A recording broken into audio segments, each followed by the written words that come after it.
Younger Americans are experiencing what they call peak stress, and they're experiencing it earlier than anyone. A survey of 2,000 adults found most people burn out at around 42 years old. But for Gen Z and millennial adults, now the ages 18 to 44, the highest point of their stress happens much younger, at 25 years old. Wow. So when they were asked what's causing their burnout, most people said finances, followed by politics, work, and their physical health. 7 out of 10 agree that it'll only get more challenging to be an adult within the next 10 years. Younger Americans are clear. Americans say they have hit peak stress. 41% of Americans have said, I'm at my limit with stress. The stress triggers our money, physical health, family, drama, our mental health. I mean, we're so stressed about being stressed.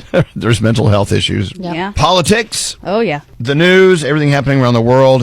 It can stress you out, even though it's very important to be up to date. Work can stress you out. You would think they'd be higher on the list. Unexpected life events are stressful. Your relationship. The number one remedy, an immediate remedy to try to harness the stress and make it evaporate, is music. Yeah, absolutely. Not only music, but when you sing and dance, that helps you so much. Singing, because the air flow helps you calm down and helps you kind of regulate things. Never thought of that. Yeah. And dancing, they say, is actually the best exercise for stress. If you can just dance for 5 to 10 minutes, they say it's actually better for you than most SSRIs, which are mood-changing medicines.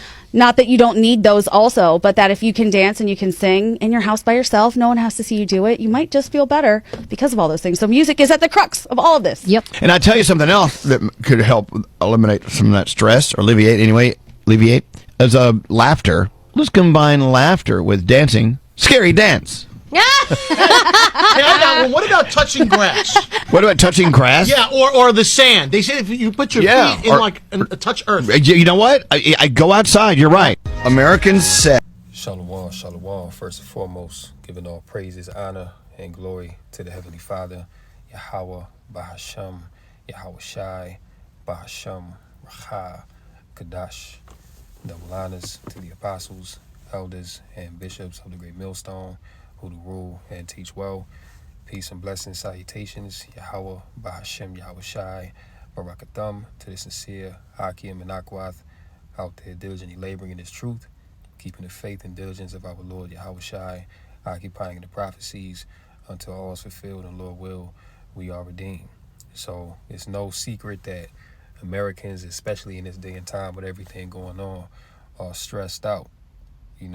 Like, I'm in my 20s, and I be seeing, people younger than me to be looking old as hell. I'm like, man, I'm talking like 18-year-olds looking like they in their 30s, man. But, that's, of course, the diet contributes a lot to that, lifestyle, like everybody now is on drugs, popping pills and stuff like that, but stress as well.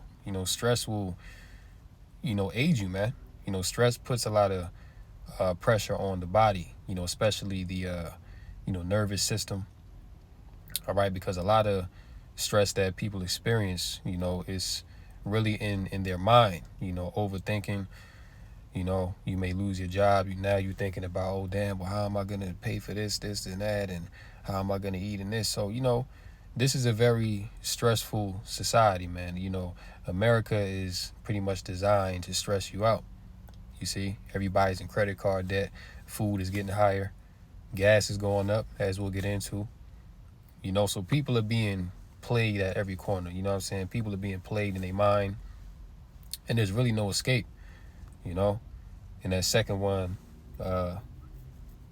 she was saying how, laughter is a good remedy for stress, dancing, music. If you are feeling, down in the spirit, it is good to, exercise, listen to some soothing music, because I remember when King Saul, when he had them spirits on him, David was playing the harp, and it immediately calmed, King Saul's spirit. So music definitely is something that can be used to alleviate stress. But really the core of these people's stress here in America is that they can't have a peace of mind. They can't live in a normal, you know, they're not living the lives that they think they should live, all right, which is pretty much luxury. You know, these people out here are, you know, going through it in their mind because they're barely getting by, all right. Here it is, you're working hard as hell, putting in mad hours at work, and then you get your paycheck, you know, and a quarter of it is going to tax.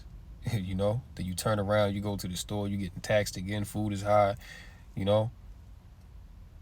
You're just dealing with a whole bunch of different spirits and people, like, you know, it can be a lot, you know, it definitely is a lot. And hey man, but this is a sign that Babylon the Great is going down, you know, because you go back 10 years ago, people didn't have this much stress, you know, and it's mainly now the most stress is coming from the younger generation, Gen Z and millennials, you see. And they said what the average burnout was at, what, like 42. Now they saying it's at 25. So that's crazy to think about. You know, you 25, you're in your prime, you know, you should be enjoying life. You know, you should have a positive outlook on life. You shouldn't be all stressed out. But in America, Babylon the Great, you know, this is what you have. And it's mainly because Esau, you know, Esau is the damn devil that the Bible speaks of. And he's the reason why, you know, everything is just so out of order, you know. So this right here, money worries, crushing mental health. 7 in 10 Americans report peak financial stress. In a nutshell, 7 in 10 Americans report all-time high financial anxiety, with 40% taking mental health days off work or school to cope. Only 14% currently receive therapy, with cost being the biggest barrier to seeking professional mental health support. And a lot of time people go to therapy and it doesn't work. You know, they're pretty much just, put this on D&D, you know, they're pretty much just you know, giving money, all right. You know, just giving money to somebody that really at the end of the day doesn't really care about your personal situation. You know what I'm saying? I'm not saying it's all therapists out there, but most of them, they just in it for the money ultimately. You know what I'm saying? Because I know a few people that have done therapy and either they came out of therapy worse than what they were before, or it really had no effect on their spirit. It really didn't work to have, you know, help them you know, overcome whatever was, you know, ailing them.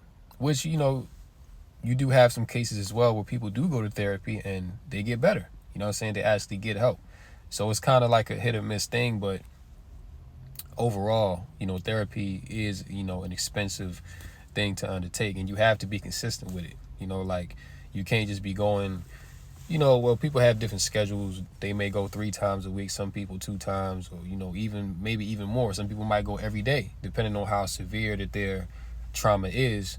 But, you know, going to therapy, it costs, all right? And especially if you're going to be consistent, that's another bill that's added to your life, man. You know, a lot of people right now can't afford it with the economy being bad and everything. So, yeah, these Americans are going through it. Americans are turning to self-care alternatives. 65% use music, 51% engage in hobbies, and 71% exercise weekly to manage stress. Americans are drowning in money worries, and it's taking a serious toll on their mental health. A new survey reveals that 70% of Americans say their financial stress has hit an all-time high, with more than 3/4 feeling totally alone in their struggle to manage money pressures. And this directly correlates to why you see so many, to why you see the rate of suicide now through the roof. You see, because stress is a killer, man. Like, stress will kill you. All right. There was a article that came out of a Eve, you know, so-called black woman, you know, where she basically went to work and she put her head down on the desk and she never got back up.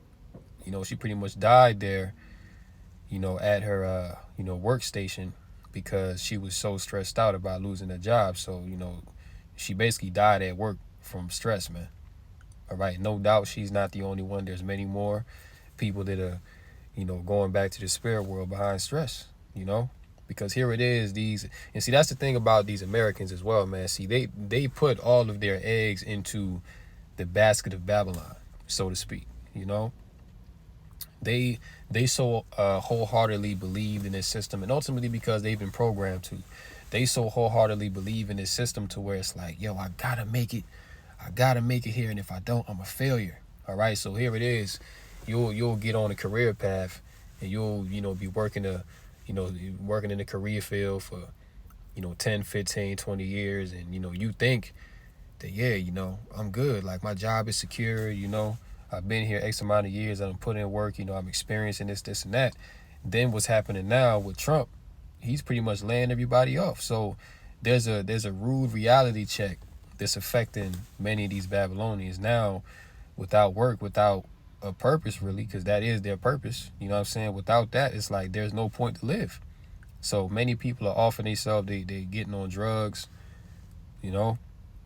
going out, committing violent crime, just crashing out, So we're in a very, we're in a society where people's mental state is completely gone. The morale here in America is completely non-existent. People really don't believe in anything no more. And the more time that goes on, the worse it gets, the more that you're going to see people start to just become more and more demonic. You see? Because ultimately, as the old saying goes, when people feel as though they have nothing left to lose, they lose it. All right, so this is where we at, man. Even worse, this financial strain is affecting people's overall well-being. Was 20% reporting worse mental health over the past year. The findings come from a nationwide poll of 2,000 people conducted by Talker Research for Doctor on Demand by Included Health, offering a troubling glimpse into how economic pressures are reshaping Americans' relationship with both mental and physical health. You know what I'm saying? These people are through, man. They cook. Stress is at an all-time high. Let's get Proverbs, the 13th chapter. No, it's like 15. Proverbs 15 in verse, we'll start at 12. Proverbs 15:12. A scorner loveth not one that reproveth him, neither will he go unto the wise. Verse 13. A merry heart maketh a cheerful countenance, but by sorrow of the heart the spirit is broken. See that? So a merry heart, right? When people are joyous, when they have something to, they feel like they can live for, when they can, be at peace in their mind. All right, it creates a more cheerful countenance. You know what I'm saying? People smile more, they talk more. You know what I'm saying? People are more social, want to be around, want to interact with people. But when you're going through some hardship, you know what I'm saying? Like when you're being played in your mind, you become more withdrawn, you become more angry, you become more impulsive. All right. So ultimately, sorrow of the heart, okay, which is what a lot of these people have in this land. All right. It's resulting in a broken spirit, nothing to look forward to, nothing to live for. All right. Nothing to really believe in ultimately. And this is why, again, many people are resorting to drugs, they're resorting to witchcraft, or they're resorting to ancestor worship. They're seeking familiar spirits, you know what I'm saying? And you even have this among many so-called Christians, right? Because they've been sold this idea that God is all love. Okay, that God is all love, like he doesn't judge, he doesn't, get angry, he doesn't perform judgment. So they believe that, God wouldn't allow them to lose their job. They believe that, God wouldn't punish you or, bring some kind of plague upon you, man. So they're, now a lot of people, when they go through stuff, they're calling on God, they're calling on JC, but nothing's happening. Okay. They're not getting an answer. So what do? They forsake, the Most High, and they get into these new age philosophies, which ultimately leads to even more, which leads to them being even more bugged out. You see, that destroys them even more. So again, these people are completely done. All right. Proverbs 15:14, the heart of him that hath understanding seeketh knowledge, but the mouth of fools feedeth on foolishness. That also goes into how these people, as we saw in that one TikTok, laughter is a key, method of alleviating stress, man. These people are all into folly. They'll rewatch, the same series 10 times. They'll be on TikTok scrolling all day. Why? Because in real life, it's bitter. In real life, this is a bitter experience. So it's better. And this also goes into the metaverse. How not Elon Musk. I was thinking of Elon Musk. What's his name? Mark Zuckerberg. Now he's coming out with the whole metaverse and the virtual reality, goggles and stuff like that. Ray-Ban got kind of like the same thing. A lot of people are going to these mediums to escape reality, to make their own world in which life is ideal for them, because this life ain't it. And indeed it's not. As we say, man, like, this is not living. This is barely getting by. All right. A lot of these people are one paycheck, one accident, one missed meal away from completely crashing out. This is where people are at, and it's Esau that has driven them there. But ultimately, even above Esau, because Esau is being used to put hell on these people. It's all from Yahweh Bashim Yahushai. All right. Check this out. California gas prices could skyrocket 75%. Newsom is warned. And if gas isn't high enough already, all right, I think the average for gas around the country is at like $3.25 or something like that. Some places a little bit higher. California definitely higher, because the cost of living out there is higher in general. But the U.S. average, I believe, is around like $3.25, give or take. But now out there in Cali, Gavin Newsom is like, look, you basically expect gas to rise 75%. Let's just do this real quick. What is the average price of gas in California?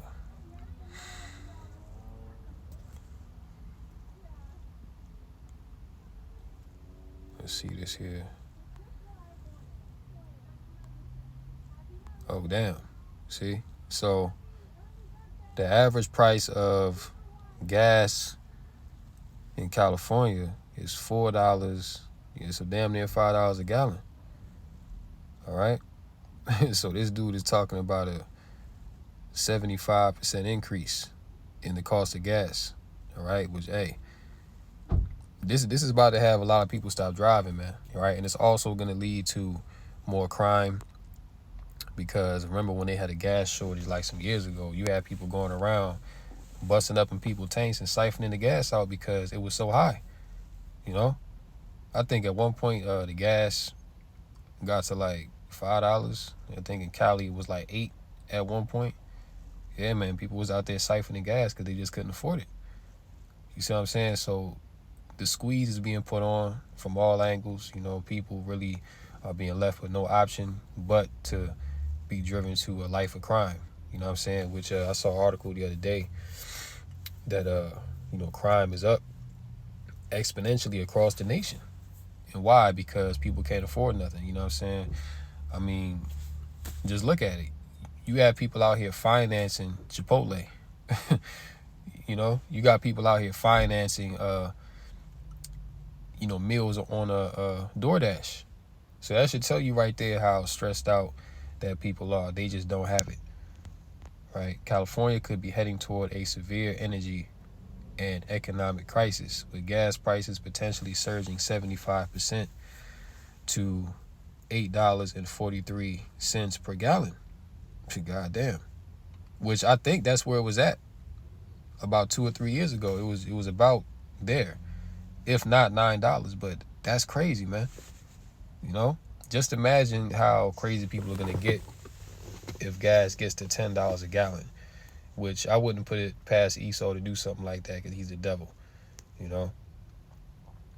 So yeah, $8.43 per gallon. So it's gonna jump from $4 now to $8, right? By next year, 2026.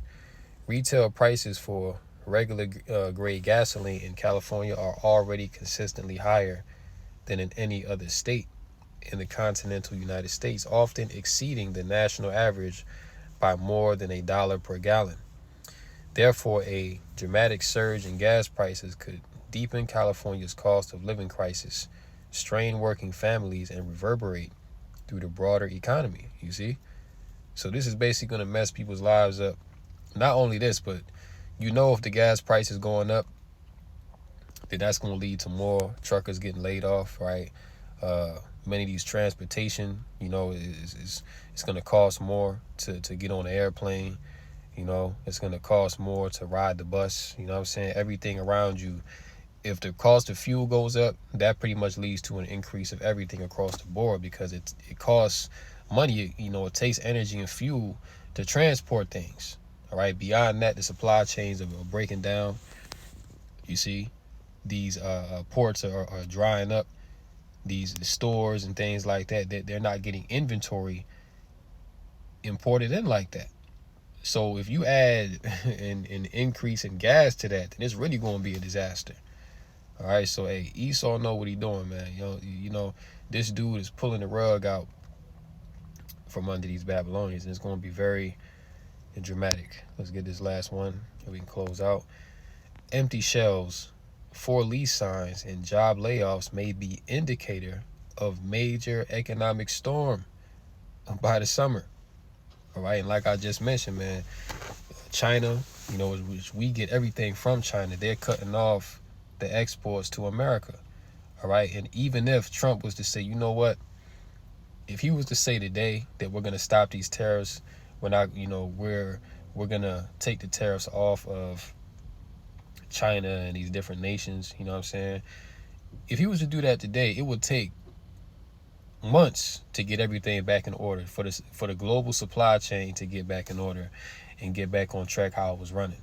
All right, because once you disrupt a supply chain, it throws everything off. All right, because you have to understand the containers have to be packed ahead of time, months ahead of time. All right, this is why around like Christmas time every year, like you'll be seeing Valentine's Day stuff out sometime, you know what I'm saying? Or it'll be in the middle of summer and you see that they already putting like back to school stuff out and Halloween. All right, because why? These things are ordered months in advance. All right, so by the time the season comes, everything is ready to be sold out. But with these supply chain issues, you know, you're not getting stuff on time anymore. Really, nothing's going to come after a certain point.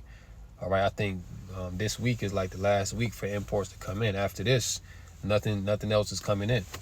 So you're already seeing a reverberation around the supply chains that things are just breaking down. All right, truckers are complaining about not having work. They're not making no money. You see what I'm saying? Dock workers are getting laid off. You know, longshoremen are getting laid off. UPS, FedEx, DHL, you know, all these shipping companies are taking massive hits due to these tariffs and you know, lack of import, right? So this is all a part of that economic storm that's, you know, really destroying America from within. Container ships from Asia take 30 to 50 days to reach U.S. West Coast ports. Damn. All right, so it takes a month, you know, call it a month and a half, all right, roughly, for container ships to get to America from China, you see? But current demand for container space from China is 60 to 65% below normal. Without faster shipping or a reversal of President Trump's China tariffs, which he already said that he's not gonna budge on that. I mean, we'll see. All right, but he's pretty much doubling down on, you know, not rescinding these tariffs. So things are only going to get worse. The consumer retail sector, 70% of U.S. GDP, faces significant damage. Retail shelves at stores like Walmart and Target are already thinning, and that's a fact. All right, because I was in the market. What store was I in? Yeah, matter of fact, I was in Target. Funny enough, but I don't really shop at Target like that. Sometimes I may go in there because they have certain things, or they may have like certain what do you call it, like cups, like ceramic stuff. I like what they have in there. But when you check the bottom of the cup, it says made in China, right? So this is why you're starting to see empty shelves. You know what I'm saying? Also, I was in Aldi the other day as well. I saw some empty spots in the store. I think like a whole side of a shelf that's usually full was empty. All right, the meat was scarce in there. So I'm like, hey man, this thing is about to get crucial out here. So yeah, these shelves are already thinning out. U.S. shoppers should act quickly to purchase essentials as product shortages are emerging. And there's been a lot of people online that's been warning of that. Stock up now, get what you need now, because in a few weeks, you're going to start noticing that shelves are going to become more empty. You see, and we know how these people operate when they're not prepared. All right? People going to be out there trying to rush and scramble, and, they're going to do what they have to do in order to survive, in order to eat, right? And if that means that they gotta, rob and steal, that they gotta, set you up some type of way to take what you got, then they'll do it. All right. I went into a lesson a few weeks ago with the Eve that was in the market, and she had like 8 to 9 items in her cart, and people was cart watching. You know what I'm saying? People was like, oh yeah, well, you're blessed. you got some money. For you be able to afford all of that. Mind you, it was only 8 to 9 items that was in her cart. It wasn't even full. So that shows you the mindset. If people are in this mindset now, when you can still see food out here, what type of mindset are people going to be in when there's nothing there? All right, because right now people are only still sane. They're still, docile because they can still have comfort, which comfort for these people is food. See, but once there's no more food, that's when everything goes out the window. All right, that's when people start to tap into that animalistic nature. All right, they become beasts. You see. So we're coming into some very evil days. All right, and this is only the beginning. Yeah, should act quickly to purchase essentials as product shortages are emerging. The issue isn't just higher import prices, but a lack of goods clearing U.S. customs, and also the dollar is weakening as well. All right, that's pretty much like the icing on the cake. And I believe that these tariffs were put in place to mask the fact that the U.S. dollar is weakening globally. All right, because when you look at the tariffs that Trump put in place, there's really no reason to do it. You see what I'm saying? Because the countries that get tariffs put on them, they're the main trading partners of America. So why would you intentionally break down your supply chain, which is going to lead to people getting laid off? It's going to lead to a worse off economy. Why would you do that unless it was deliberate? All right. But yeah, man, the dollar is going down. These devils are about to crash this thing. Esau's about to pull the plug, and that's why he's taking away these government benefits. You know what I'm saying? Esau's taking away the SNAP. He's taking away the Section 8. All right. He's taking away all the, he's taking the vintage away from the land. All right. He's taking all the dainties away. And this is what's going to cause people to revolt. All right. Right now, you have homelessness at an all-time high. You have food insecurity at an all-time high, and the food banks, eventually they're going to run out of food. You see, so when all these things come to its full fruition, all right, people are going to be in a state of astonishment. People are going to be amazed that, wow, there's no food. Because look, there's never been a time in America to where people haven't seen food. All right, America, to my knowledge, has never really experienced a famine like that. All right, but these are the times that we're coming into. You know, the time of Jacob's trouble, the time of mass death, mass anarchy, just complete, just a completely wild society. You see? According to Market Watch, weak consumer sentiment is dragging down economic data. Disrupted trade flows threaten the retail sector, which accounts for 10% of U.S. jobs, which is why you also see many of these retail stores going out of business. These restaurants as well. Many Fortune 500 companies are also, bailing out because they see the writing on the wall. All right, I seen an article earlier today that said Bill Gates is pretty much giving away most of his wealth. Which why? Why would he choose now to do this? You see, because number one, he's about to exit the stage. All right, Bill Gates is no longer about to be like your call had came in, but like I was saying, Bill Gates, he's about to give away most of his wealth because he too is about to exit the stage, just as Klaus Schwab and many other high-profile figures have exited the stage in these past few months and past few years. All right, why? Because these devils know that a big catastrophe is coming. It's going to affect humanity. So when it goes down, they're not going to be around to be seen. They're not going to be around to, be the reason to blame for these things, because ultimately these individuals have said some very strange, inflammatory things about what is to come. So when these things happen, which people are already realizing that this is going to be directly tied back to them. So this is why they're, removing themselves from the world stage. All right, because they know that it's all about the crash and burn. So yeah, that's pretty much it for the articles. We can close out in Isaiah the 24th chapter, Isaiah 24. In verse 7, it says, "The new wine mourneth, the vine languisheth, all the merry-hearted do sigh. The mirth of tabrets ceases, the noise of them that rejoice endeth, the joy of the harp ceases. They shall not drink wine with a song, strong drink shall be bitter to them that drink it. The city of confusion, which is Babylon the great America, is broken down. Every house is shut up, that no man may come in. There is a crying for wine in the streets. All joy is darkened." This is why people's stress levels are at an all-time high.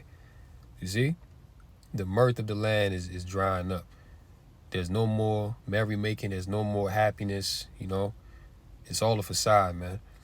So the Lord is systematically breaking this place down. He's doing it slowly to where these people actually feel all of their comforts being taken away. There was a crying for wine in the streets. All joy is darkened. The mirth of the land is gone. And the city is left desolation, and the gate is smitten with destruction. When thus it shall be in the midst of the land among the people, there shall be as the shaking of an olive tree, and as the gleaning grapes when the vintage is done. It's going to be a very violent overthrow, and there's going to be nothing left for these people. Understand? That's what it means when it says there shall be as the shaking of an olive tree and the gleaning grapes when the vintage is done. They shall lift up their voice. They shall sing for the majesty of the Lord. They shall cry aloud from the sea. So the point is, all these things that we're seeing in this time, sorrow of heart, anguish, as it says in 2nd Ezra 8:50, that great misery shall befall those that dwell in the latter time because they have walked in great pride. All these things encompass the judgment of Yahweh Bashim Yoshai. So this is to show you how close we are to the end, and that every day that goes by, things will only continue to deteriorate more and more. So that's all I wanted to bring out. Shalom.